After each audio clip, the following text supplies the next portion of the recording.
Ukraine की हिमायत में UN सदर दफ्तर के बाहर दर्जनों अफराद ने किया मुजाहिरा। मुजाहिरीन ने हाथों में रूस और पुतिन मुखालिफ को उठा रखा था बैनर। मुजाहिरीन ने कहा है कि सदर पुतिन पर भरोसा नहीं किया जा सकता। उनका कहना है कि मुजाहिरीन को पता चलना चाहिए यूक्रेनी आवाम आपस में लड़ना नहीं चाहती। वाज़ेह हो कि एहतजाज के वक्त यूक्रेन रूस तनाज़े को लेकर सलामती काउंसिल का चल रहा था इजलास। यूक्रेन की दरख्वास्त पर बुलाया गया था इजलास।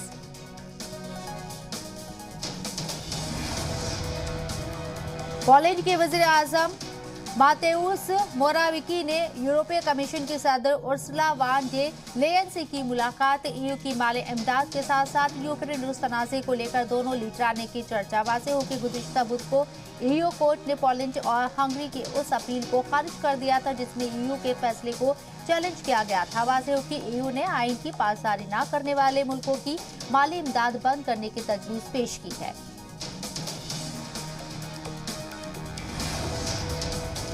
हांगकांग में वैक्सीन सेंटर्स पर लगी वालिदैन की भीड़। बच्चों को टीका लगवाने के लिए सेंटर्स पर पहुंचे वालिदैन। हांगकांग हुकूमत ने 3 साल से ऊपर की उम्र के बच्चों को टीके लगाने की दी है मंजूरी। 3 साल के बच्चों को साइनोवैक जबकि 5 साल से ज्यादा उम्र के बच्चे ले सकते हैं बायोएनटेक की वैक्सीन। वाज़ेह हो कि चंद दिनों कबल हांगकांग में कोविड से 2 बच्चों की मौत हुई थी। कोरोना की नई लहर रोकने के लिए हांगकांग हुकूमत ने उठाया एहतियाती इक़दाम। मुतासिरीन को क्वारंटाइन करने के लिए मुख्तलिफ होटल्स के 20,000 से ज्यादा कमरों की हुई निशानदेही। टेस्टिंग सलाहियत को भी बढ़ाने का किया गया फैसला। चीफ एग्जीक्यूटिव के मुताबिक एक दिन में 3 लाख लोगों का कोविड टेस्ट करने का रखा गया है हदफ। मकामी मीडिया के मुताबिक 1 मार्च से यौमिया 10 लाख लोगों का होगा टेस्ट। गुज़िश्ता 24 घंटे के दौरान हांगकांग में 6,000 से ज्यादा मामले सामने आए जबकि 24 मुतासिरीन की हुई मौत।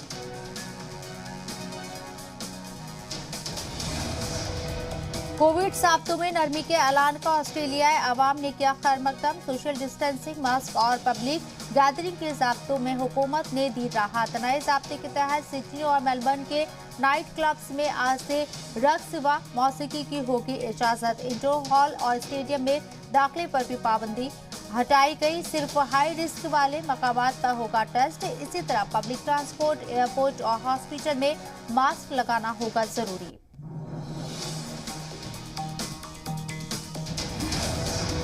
कनाडा में 3 हफ्ते से जारी एहतजाज खत्म कराने को लेकर ओटावा पुलिस ने की पूरी तैयारी। मुजाहिरीन को पार्लियामेंट और उसके आसपास के इलाकों को खाली करने की दी गई हिदायत। ऐसा न करने पर गिरफ्तारी का दिया गया इंतबाह। खबरों के मुताबिक 2 ट्रक ड्राइवर्स को पुलिस ने गिरफ्तार कर लिया है। पुलिस ने इसे एहतजाज को गैर कानूनी बताते हुए कहा है कि इसे खत्म कराने के लिए पुलिस इंतजामिया पुरअज़्म है। वाज़ेह हो कि गुज़िश्ता 28 जनवरी से कोविड ज़ाब्तों के खिलाफ सैकड़ों ट्रक ड्राइवर्स एहतजाज कर रही हैं।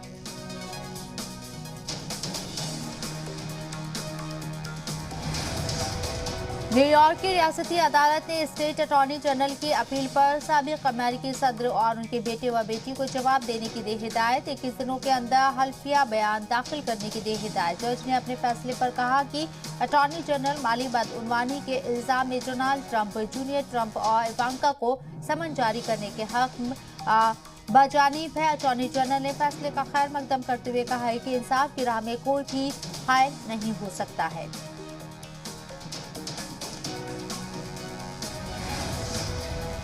मगरबी यूनान बंदरगाह से इटली जा रहे जहाज ओलंपिया में लगी आग। जिस वक्त यह हादसा पेश आया उस वक्त जहाज इवोनियन सी से गुजर रहा था। साहिली गार्ड की मदद से जहाज में सवार 288 लोगों की बचाई गई जान। साहिली गार्ड के मुताबिक जहाज पर 237 मुसाफिर और 51 क्रू मेंबर थे सवार। आग लगने की वजूहात का लगाया जा रहा है पता।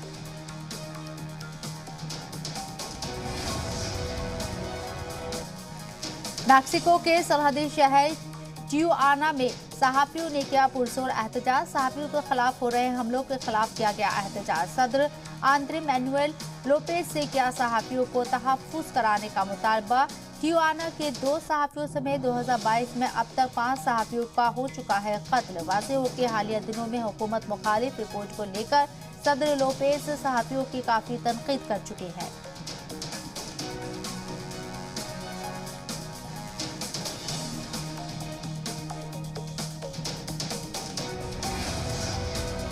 सैलाब और लैंडस्लाइड हादसे में हलाक हुए लोगों की हुई तदफीन। हादसे में अब तक 117 लोगों की हो चुकी है मौत। मकामी इंतजामिया ने मरने वालों की तादाद में मजीद इजाफे का जाहिर किया अंदेशा। मकामी इंतजामिया ने महलूकीन की याद में 3 दिनों के शोक का किया ऐलान।